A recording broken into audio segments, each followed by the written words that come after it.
dynamic meditation, a more active kind of meditation, which is also called Sankirtan, or which has become very popular nowadays all over the world, Kirtan. And Kirtan is a musical and participatory use of the mantra. And we discussed about how rhythm is universal. Anywhere you go, when there's a good rhythm, it doesn't matter where in the world, people begin to lift their feet and their bodies will move naturally, the rhythm gets in you. And music is similar, although may be more particular to cultures.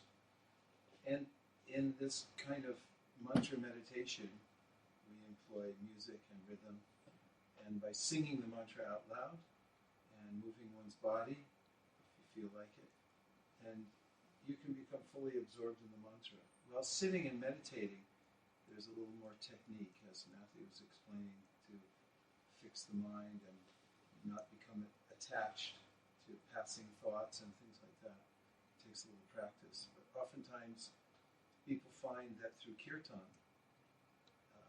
it's such a moving experience that many of the techniques aren't necessary. You're right in it automatically. You feel in the moment while you're singing because you just feel happy. You feel like dancing and you don't have to think about it as much.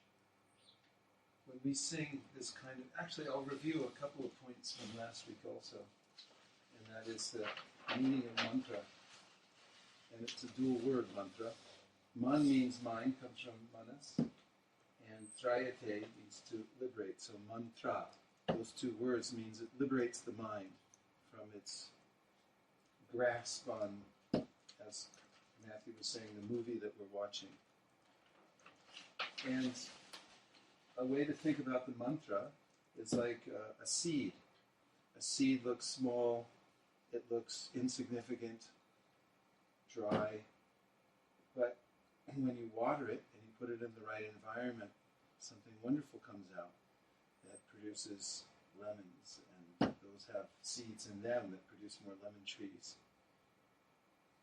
Also, I like to think of it in modern terms like a zip file. When you click on that little icon, then volumes open up, information that you didn't expect that you can study. Something like a genetic code. So in the right environment and employing the mantra correctly, then we become aware of much more that's in the mantra. Then an example sometimes in India, in the hot summer, you take sandalwood and they put on a grinding stone and a little water and they grind it, because when you apply sandalwood to your body in the hot summer, it keeps you cool all day. But the more you grind it, the more the nice pulp comes out from the wood. So similarly with the mantra, the more you try it in different ways, the more you'll experience the happiness that comes from the mantra itself. Matthew talked a little bit about this, about how the body is called the kshetra. In the Bhagavad Gita, Krishna explains how the body is the city of 9 gates. Nava Dware. Dware means door or gate, and Nava means 9. Pure Dehi. And the body is called the Deha in Sanskrit. And we're the Dehi. We're the people who live inside the body. And so when you think of the body as a city with 9 gates in it, it captures the imagination that, hey, I'm living in this city and here are the gates. So Kshetra also means field. And the body is like a field also. And we're the Gya, or the knower of the field. So also called Kshetra Gya. We're the Kshetra Gya, or the knower of the field. It goes as a call and response. So I'll sing out the mantra out loud, and then just listen, and then repeat it back. And as we go forward in the mantra, if you feel like moving, you can move, and if you feel like standing and swaying, you can stand and sway as you love. Are there any questions about either of the kinds of meditation? Hare Krishna, Hare Krishna, Krishna Krishna, Hare Hare, Hare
So that kind of kirtan is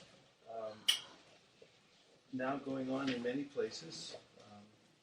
Sometimes they have what's called 24-hour kirtans. Yeah. And people come together and they have a kirtan for 24 hours. We just had one last month, actually, at someone's house. Started at noon and it went till noon. And, of course, people come in and rotate. Different people coming to lead who have different styles and moods. But it's a complete immersion. For those who like to come and experience that. So the point is that there's something in it. When I was driving here, I saw a billboard that said, pour out, share the pleasure, share pleasure. And it was a new 2-liter size bottle of Coca-Cola. And it was being poured into glasses, and it said Coca-Cola on it. And for a fleeting minute, I thought, well, maybe maybe there's real pleasure in that. The mind is grasping everywhere, looking, is that it, and so many people are advertising. It's over here. It's over here. This is called in Sanskrit in Srimad Bhagavatam. It's called Mrigatrishni Rupa, which means a mirage. It looks like pleasure. It looks like it should be there, but as you approach it, it recedes at the same pace, and you never quite get it. It just looks like it. It's also called Shruti Sukham. Sukha means happiness, and Shruti means something you hear, the process of hearing. So you hear about it, but you never actually get it. But there's a difference in the mantra, because the mantra actually has something in it that's satisfying to the soul and to our real self. And the water that we want to drink, for which we approach the mirage, is actually there within the mantra. And therefore, it doesn't become old or hackneyed. Actually, there's a new life's experience every time one chants it. And the more accomplished at chanting one becomes, the more there's what's called ruchi or taste.